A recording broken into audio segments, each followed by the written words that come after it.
Hey guys, what's up? It's your boy Kevin. So this is the third take of this video, because the previous two takes were not good. Just thought I'd let you guys know for full transparency. But hey guys, what's up? It's your boy Kevin. Today I'm here to talk about my second game. So I've already made my first game, and if you guys haven't seen it yet, I recommend you check it out because it is pretty fun. It is really hard though. But I like it. Okay, so I'll probably have a link here somewhere for you guys to go check it out. Okay, so the second game is a bit more ambitious. Yeah, so hopefully I can finish it. If I do, I will be ecstatic. Okay, so why devlogs? I wanted to make devlogs so I could kind of track my progress. And I think it'd be fun to like watch the previous progress. And show you guys what I'm up to. Okay, so now I'm going to talk about the game. So the game is a Metroidvania, and for those of you who do not know, a Metroidvania is kind of like an adventure game. Typically it's a side-scrolling platformer, which my game is, and it has an emphasis on non-linear exploration. So think like you can kind of go wherever you feel like going, which typically I don't like, but I'm going to try to make this game have that, but also in a way that I like. I don't like it because sometimes you can feel lost as the player, like as to where to go next. And I know the idea is that you can go wherever you want, but yeah. Okay, so, but I know some people don't like that, myself included. Okay, and also there's gonna be in Metroidvanias, there's an emphasis on the world, like the world design. Usually these Metroidvanias, since the game is all about exploring the world, they have a really interesting world for you to explore.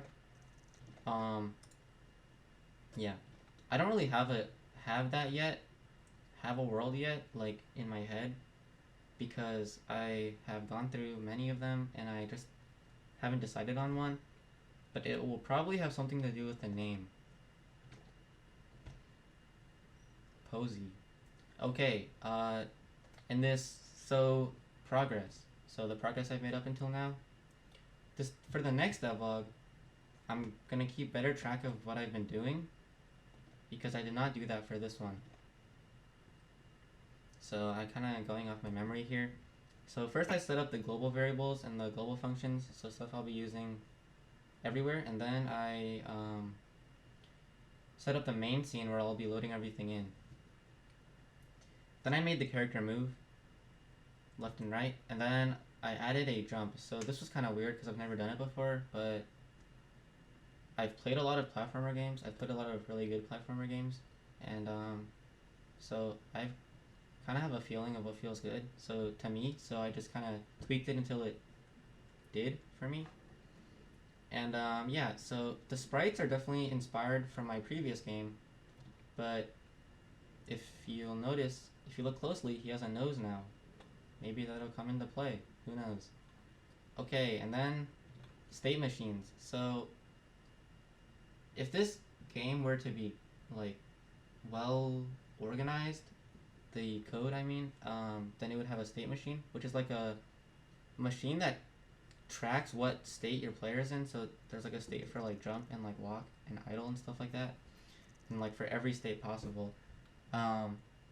And I tried to make one. Like I looked up like 4 guides and I just did not get it. Like I understand the logic behind the state machine, but I didn't really get the implementations. So I made a really like naive one. It's literally just an array of strings that states strings, and a current state. And then whenever he enters a state in the code, I just set his current state to one of the strings. And then I have like an array for each string. Like for my jump state, I have like a can jump, and then in that array, in the can jump array, I just have a bunch of variables which are the states that he can jump from. Yeah, so it's a state machine, but it's really not. But it works. So I might keep experimenting with guides and stuff to try to figure out how to make a good one, but until then, yeah. Okay, so then I added a punch. So I never really liked this punch. Kind of it's like a still frame basically, and it just doesn't feel good to use to me, so I added a little bit of wind up and some follow through, and yeah, seems better to me. I will probably change it at some point, maybe, or change the mechanics of the game because it is a little short range. But I will talk about that later. Okay, then I added some enemies. So I added a bat and a rat, and these guys are just for testing, so they probably won't be in the final game. Yeah, and so I was talking about how the punch was short range. This rat guy can be kind of hard because if you move forward at all, the punch range is so short that you just get hit and then you die. Okay, then I added some hit effects. So, just to sell the punch a little more, I'll probably add more of this stuff, like making the punch feel more impactful, but probably later on, because, yeah, I don't want to focus on this too much right now. And then, okay, then I added a tile set, so I graduated from this line that I have to a bunch of blocks. So I just made a bunch of blocks in paint, and then you can just drag and move them around and stuff, and it's really simple. Okay, then... yeah, you see how he's moving like off the screen? I added a camera so that follows him. Yeah, this stuff was in Godot is pretty streamlined. Okay, so that's all the progress I've made up until now. And if you guys want to check out the code and laugh at how poorly organized it is, I made a GitHub repo, and you can check it out. Okay. So then the next steps that I will probably take, I'll probably add an aerial attack. So right now he can only punch on the ground, but right now when he jumps he's pretty like defenseless, and also he cannot kill this bat ever, so aerial attack. And then maybe a wall jump, but with my current state machine setup, that would be very messy. So yeah, that's kind of the reason people have good state machines, so they can add more states. And yeah, I'll see. But a wall jump would be really fun. Okay, then, so right now, when he crouches and when he double jumps, his collision box does not change, so I need to do that. Then, I feel like the character will be pretty much done. Oh, maybe like a death animation, a few more animations, and then I'll be pretty much finished with the initial character stuff. And then I can move on. So I can either create the layout of the entire game with these gray tiles, and think about like enemy placements and block paths that you will later be able to unblock, stuff like that. Or I can kind of create a main lobby area with fully fleshed out tiles, just so I can get a feel of the art direction, I guess. I'm not really sure which one I'll do, because they both seem kind of fun. I guess I'll think about that later.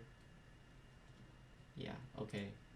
And then I'll probably be kind of busy with school, so it might be a while until the next devlog. But yeah, don't worry, I will get that out. And these take a while to make, actually, longer than I expected. Okay, well anyway, thank you for watching, and yeah, thank you for watching, and I hope you guys, thanks for watching, and I hope you guys enjoy this journey.